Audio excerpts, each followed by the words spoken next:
Assalamualaikum warahmatullahi wabarakatuh. Jumpa kembali dengan ilmu pengetahuan alam bersama Ibu Aisyah Didah. Semoga yang sedang sakit diberikan kesembuhan segera dan yang sehat tetap diberikan kesehatan. Anak-anakku semua, semoga tetap optimis, sabar, dan semangat mengikuti pembelajaran walaupun masih belajar dari rumah. Baik anak-anakku, pada pertemuan ini kita akan membahas tentang sistem reproduksi manusia. Pada video sebelumnya kita sudah membahas tentang pembelahan sel. Nah, pada kesempatan ini kita akan belajar tentang struktur dan fungsi sistem reproduksi manusia serta kesehatan organ reproduksi manusia.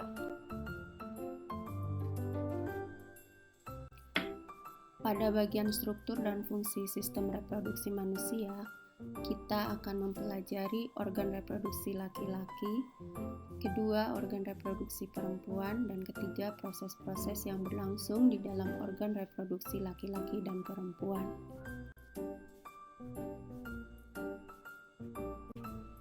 Ini adalah penampakan organ reproduksi laki-laki dan bagian-bagiannya.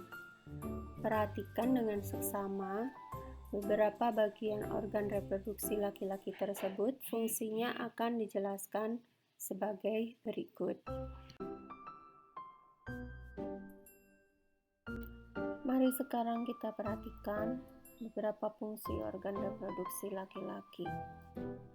Yang pertama, penis.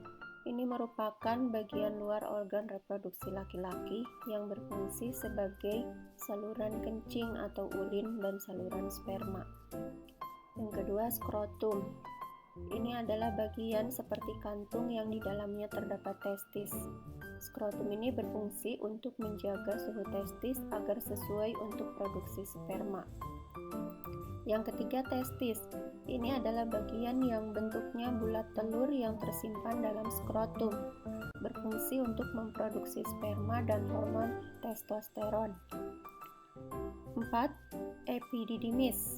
Ini adalah saluran yang keluar dari testis yang berbentuk seperti tanda koma dengan ukuran kurang lebih 4 cm, berfungsi sebagai tempat penyimpanan sperma sementara.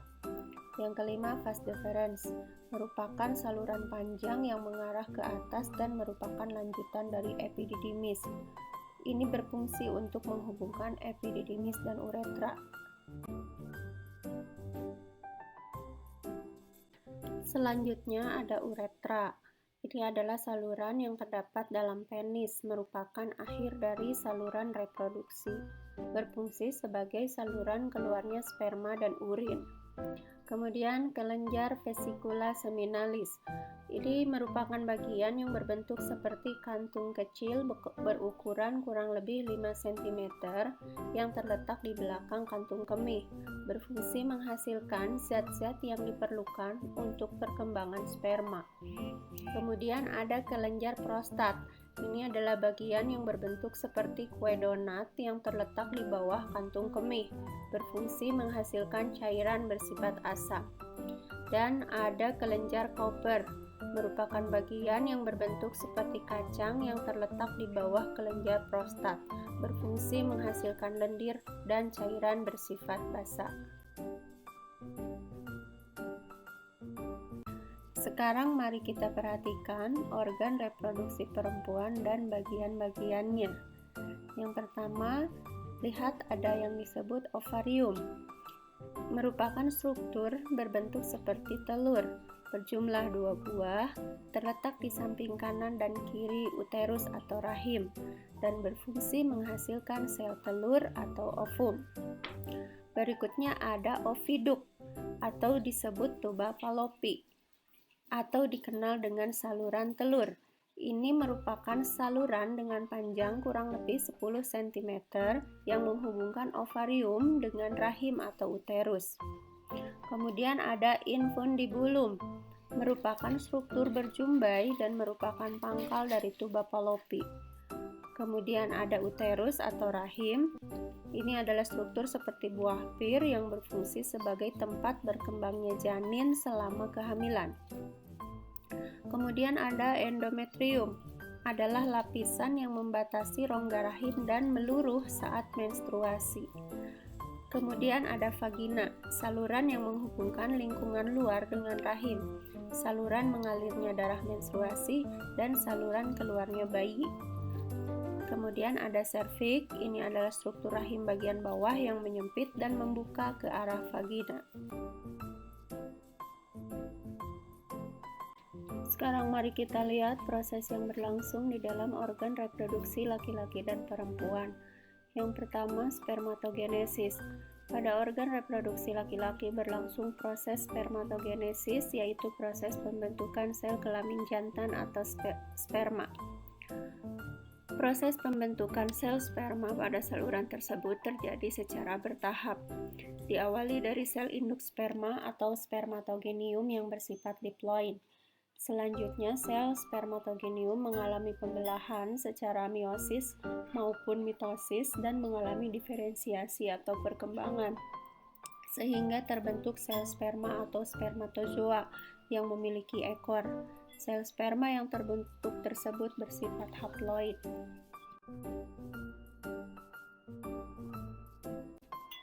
Berikutnya proses yang berlangsung di dalam organ reproduksi laki-laki dan perempuan itu adalah oogenesis. Pada organ reproduksi perempuan berlangsung peristiwa oogenesis, yaitu proses pembentukan sel telur atau ovum. Oogenesis terjadi di dalam organ yang disebut ovarium.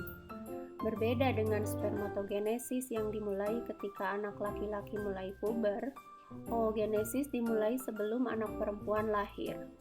Sel telur yang matang diovulasikan atau dikeluarkan dari ovarium selama siklus reproduksi perempuan. Sel primordial akan membelah secara mitosis membentuk oogonium atau sel induk telur yang bersifat diploid. Selanjutnya akan terjadi pembelahan secara bertahap, baik pembelahan mitosis maupun meiosis. Pada akhir proses oogenesis, dari satu sel induk telur oogonium akan menghasilkan satu sel telur ovum yang bersifat haploid dan 3 badan polar atau polosit. Selanjutnya, menstruasi sebagai salah satu proses yang berlangsung di dalam organ reproduksi. Seorang perempuan dewasa setiap bulan melepaskan satu sel telur matang dari salah satu ovariumnya. Apabila tidak terjadi fertilisasi atau pembuahan, akan terjadi pendarahan yang disertai luruhnya sel telur dan lapisan endometrium. Pendarahan ini disebut menstruasi. Menstruasi terjadi secara periodik sehingga disebut siklus menstruasi. Pada umumnya, siklus menstruasi berlangsung selama 28 hari. Selanjutnya, proses yang berlangsung di dalam organ reproduksi adalah fertilisasi. Sebulan sekali ovarium melakukan ovulasi, yaitu pengeluaran sel telur matang yang berupa oosit sekunder. Sel telur ini siap dibuahi sperma. Peleburan antara sel telur dengan sperma disebut pembuahan atau fertilisasi. Fertilisasi terjadi di dalam tuba falopi dan menghasilkan zigot.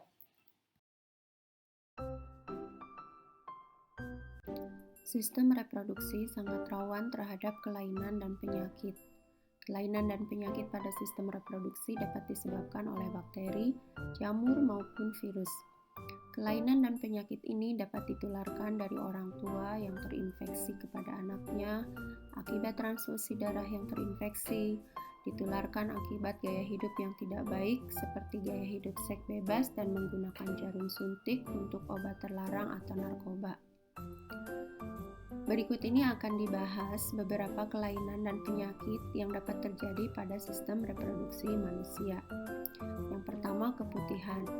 Penyakit ini ditandai dengan keluarnya cairan kental berwarna putih dari alat kelamin perempuan.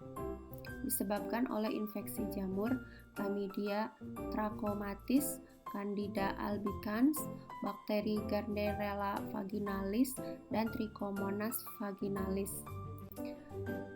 Keputihan ini dapat dicegah dengan cara menjaga kelembapan alat kelamin. Yang kedua, kencing nanah.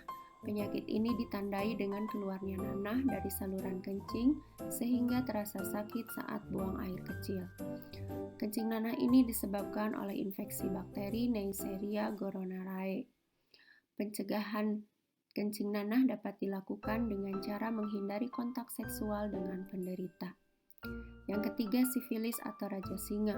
Penyakit ini ditandai dengan timbulnya luka pada alat kelamin, rektum, lidah, atau bibir tetapi tidak terasa sakit. Sifilis ini disebabkan oleh infeksi bakteri Treponema pallidum. Raja singa atau sifilis dapat dicegah dengan cara menghindari kontak langsung antara luka di kulit dengan selaput lendir atau cairan tubuh penderita.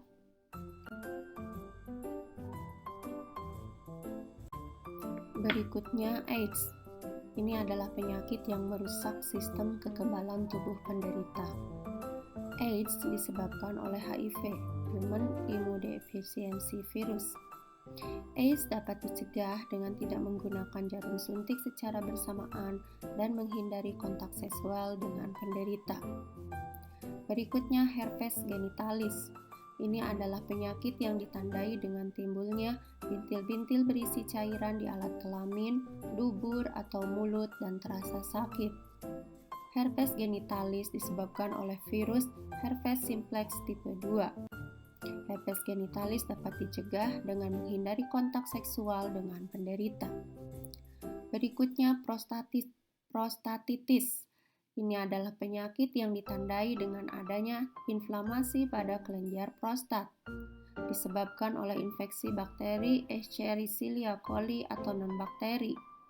Prostatitis dapat dicegah dengan cara mengurangi aktivitas yang menyebabkan iritasi pada prostat, seperti duduk dalam waktu yang lama. Berikutnya ada epididymitis. Ini adalah penyakit yang ditandai dengan peradangan pada epididymis, disebabkan oleh iritasi zat kimia, komplikasi prostatektomi, bakteri coliform, dan infeksi chlamydial. Epididymitis dapat dicegah dengan cara menghindari bergonta-ganti pasangan seksual.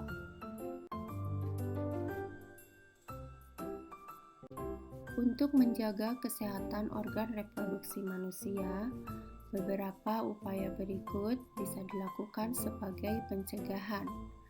Khusus bagi perempuan, yang pertama, biasakan mengganti pembalut sesering mungkin saat sedang menstruasi. Bisa 2-3 jam sekali, apalagi kalau darahnya sedang banyak.